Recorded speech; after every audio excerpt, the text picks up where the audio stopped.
बहुत सारे लोग क्रॉनिक पेन से सफ़र करते हैं। क्रॉनिक पेन एक ऐसी चीज़ है जो कि 6 महीने से ज़्यादा 3 से 6 महीने से ज़्यादा आपको अपने जिस्म में एक या एक से ज़्यादा हिस्से में अगर दर्द हो और वो इस तरह का दर्द हो कि वो आपको इमोशनली भी डिस्ट्रेस्ड रखे और फंक्शनली भी आप काम काज ना कर सकें।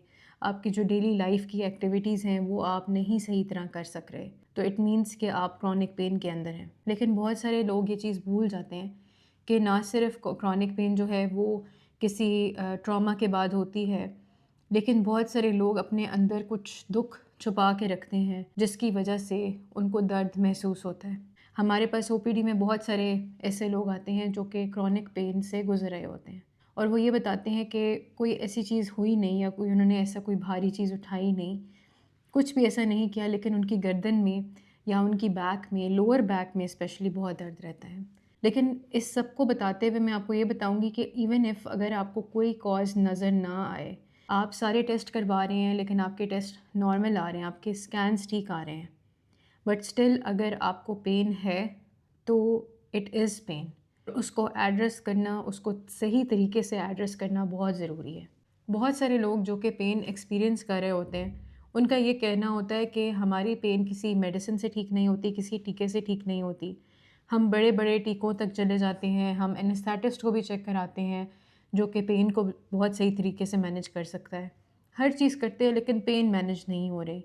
फिर साथ वाले लोगों को लगता है कि शायद वो लोग झूठ बोल रहे हैं और इससे एक आपस में रिजेंटमेंट बनती है। लेकिन मैं आपको सिर्फ इतना बताना चाहती हूँ कि जो पेन होती है वो सिर्फ एक टिश्यू की प्रॉब्लम नहीं है, ये आपका दिमाग का और आपकी बॉडी का फुल ऑन एक्सपीरियंस होता है। इनका आपस में एक कनेक्शन होता है। आपके इमोशंस, आपका स्ट्रेस, आपकी मेमोरी पूरी बॉडी को अफेक्ट करते हैं। लेकिन इसको प्रॉपर तरीके से समझने के लिए हमें पता होना चाहिए कि पेन की क्या टाइप्स होती हैं, क्रॉनिक पेन को हम किस तरीके से कैटेगराइज कर सकते हैं। क्योंकि अगर मैं सिर्फ ये कह दूं कि क्रॉनिक पेन सिर्फ एक इमोशनल कंपोनेंट के साथ है तो वो गलत होगा, बिकॉज बहुत सारी पेन जो है वो ज़रूरी नहीं होता कि वो इमोशनली वो इंसान ठीक महसूस नहीं करा तो वो क्रॉनिक पेन में मुब्तला हो गया है। बहुत सारी और भी चीज़ें होती हैं। वर्ल्ड हेल्थ ऑर्गेनाइजेशन इसको बहुत अच्छे तरीके से क्लासिफाई करते हैं और वो इसको कुछ कैटेगरीज में डाल देते हैं। सबसे पहली जो पेन है वो प्राइमरी पेन है, जिसके बारे में मैंने आपको अभी बताया था कि जिसकी कोई इटियोलॉजी का हमें पता नहीं होता कि उसकी क्या पीछे वजह है कि वो पेन हो रही है, और वो काफ़ी अरसे तक, मतलब 3 से 6 महीने के अंदर आपको वो पेन महसूस होएगी और उसके बाद भी हो सकती है। दूसरी टाइप वो है जो कि कैंसर के पेशेंट्स में पेन होती है, क्योंकि वो क्रॉनिक पेन होती है तो कैंसर की वजह से,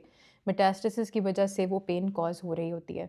तीसरी पेन है कि जो सर्जरी के बाद हो या किसी ट्रॉमा के बाद हो, कोई एक्सीडेंट के बाद पेन हो, तो chronic post surgical and post traumatic pain है।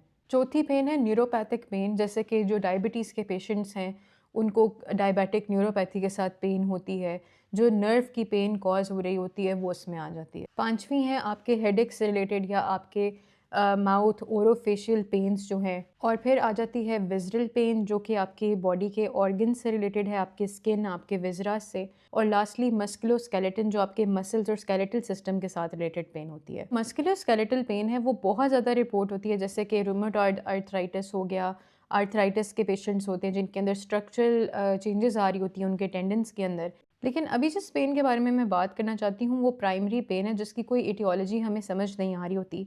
अच्छा, हमें ये बताया जाता है कि पेन जो है वो एक मैकेनिकल कंपोनेंट के साथ आती है, जैसे कि आपको कोई ज़ख्म हुआ या कोई भी इंजरी हुई, आपको पेन हुई और वो फिर हील हो जाएगी, लेकिन कुछ लोगों के अंदर वो पेन क्रॉनिक चलेगी, और ये इंस्टेंसेस हैं जिनके अंदर वो पेन क्रॉनिकली चलती है, जो कि अभी मैंने आपको डिस्क्राइब की हैं। लेकिन अगर मैं आपको ये बताऊँ कि अगर आपकी मेंटल हेल्थ डिस्टर्ब्ड है तो वो डिस्टर्बिंग इमोशंस आपके दिमाग के अंदर वही एरियाज़ को लाइट अप करेंगे जो आपको पेन देते हैं। तो आपको इस बात की थोड़ी सी समझ नहीं आएगी, लेकिन दिस इज़ एक्चुअली ट्रू। आप डिस्टर्ब्ड हैं, you are not feeling well, और क्रॉनिकली आप ठीक महसूस नहीं कर रहे, तो एक टाइम के बाद आपके जिस्म के अंदर से वो पेन्स निकलेंगी। लोग क्रॉनिक स्ट्रेस में रहे या ट्रॉमा से गुजरे, कॉन्फ्लिक्ट वाले एरियाज़ में रहे, जेनोसाइडल एरियाज़ में रहे, इसके अलावा इंटरपर्सनल ट्रॉमा के जो लोग हैं उनके अंदर जो पेन है वो बहुत ज़्यादा पाई जाती है। उस पेन की कोई वजह नहीं न मिल रही होती तो उसको हम प्राइमरी क्रॉनिक पेन में डाल देते हैं। अब कुछ लोगों को इस बात की समझ नहीं आएगी कि अगर आप स्ट्रेस में हैं तो आपके अंदर पेन क्यों हो रही है, आपका जिस्म क्यों दर्द हो रहा है। उसकी वजह ये है कि जो पेन है वो आपके जिस्म को बदलना शुरू हो जाती है। अगर आप पेन में रहते हैं तो आपके जो पट्टे हैं, मसल्स हैं, वो खिंचे-खिंचे रहेंगे, आपका इम्यून सिस्टम ऑन फायर रहेगा। आपका जिस्म काम डाउन नहीं हो सक रहा होगा, बॉडी काम डाउन नहीं कर पा रही होगी। तो आपका ब्रेन कॉन्स्टेंटली स्कैन कर रहा होगा कि कोई डेंजर तो नहीं है, कहीं मुझे कोई डर तो नहीं है, यानी कि हाइपर विजिलेंट स्टेट में चला जाएगा। ये मेरा फर्स्ट हैंड एक्सपीरियंस है कि मेरे पास बहुत सारी फीमेल पेशेंट्स आईं और मैंने जब उनसे उनकी पास्ट हिस्ट्री पूछी, क्योंकि सोशो इकोनॉमिक हिस्ट्री पूछना, उनकी पर्सनल हिस्ट्री पूछना या वो मेंटली क्या फ़ील कर रही हैं ये पूछना, तो उन्होंने उसको बिल्कुल ब्रश ऑफ कर दिया। उन्होंने कहा कि there is nothing wrong with us, लेकिन फिर भी वो पेन की कंप्लेन कर रही थी और फिर उनके टेस्ट्स भी नॉर्मल आते थे, बट उनको समझ नहीं आता था कि उनको पेन क्यों हो रही है। एंड आई थिंक कि कुछ लोग बहुत अच्छे तरीके से समझते हैं कि वो कोप कर रहे हैं पेन के साथ, उनको लगता है कि वो फंक्शन कर रहे हैं सही तरीके से, लेकिन ऑनेस्टली बहुत सारी चीज़ें वो अपने अंदर एब्जॉर्ब कर रहे होते हैं, और जो पेनफुल इमोशंस आप एक्सप्रेस नहीं करते या आप उनको प्रोसेस नहीं करते, वो जाके आपके बॉडी के अंदर टेंशन कॉज करते हैं। फिर जिस इमोशन को आप प्रोसेस नहीं करेंगे, वो आपका जिस्म बाद में पेन के थ्रू, टेंशन के थ्रू, हेडेक्स के थ्रू, नज़र की प्रॉब्लम्स के थ्रू, डिफरेंट और चीज़ों के थ्रू आपको प्रोसेस करके दिखाएगा।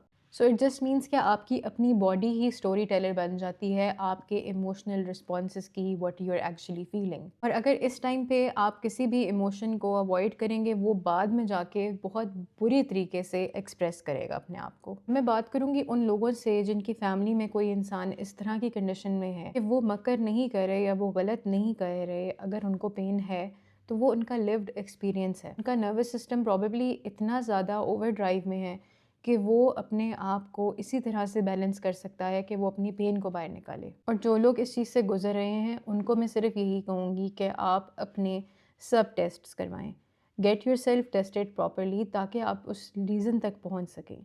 कभी कभार कोई ना कोई विटामिन डेफिशिएंसी या कोई और चीज़ चल रही होती है जिसकी वजह से आप अपने उस प्रॉपरली डायग्नोसिस पे पहुंच नहीं पा रहे होते। तो फर्स्ट स्टेप ये होगा कि आप अपनी डाइट और अपने लाइफस्टाइल से अपनी पेन को रिजॉल्व करें और साथ किसी भी थेरेपिस्ट को मिलें और अपने आप को प्रॉपरली एवेलुएट करवाएं कि क्या ऐसी चीज़ है जो कि आपको अंदर ही अंदर हर्ट कर रही है। I know it will take you some time, लेकिन प्रॉबेबली अगर आप इन चीज़ों पर फोकस करें तो आप अपनी पेन के साथ डील कर सकते हैं। जो भी चीज़ आपको हेल्प करे, चाहे वो फिजियोथेरेपी हो, चाहे वो किसी डॉक्टर के पास जाना हो, चाहे वो थेरेपिस्ट के पास जाना हो, मल्टी केयर आप ले सकते हैं। And I hope that you feel better.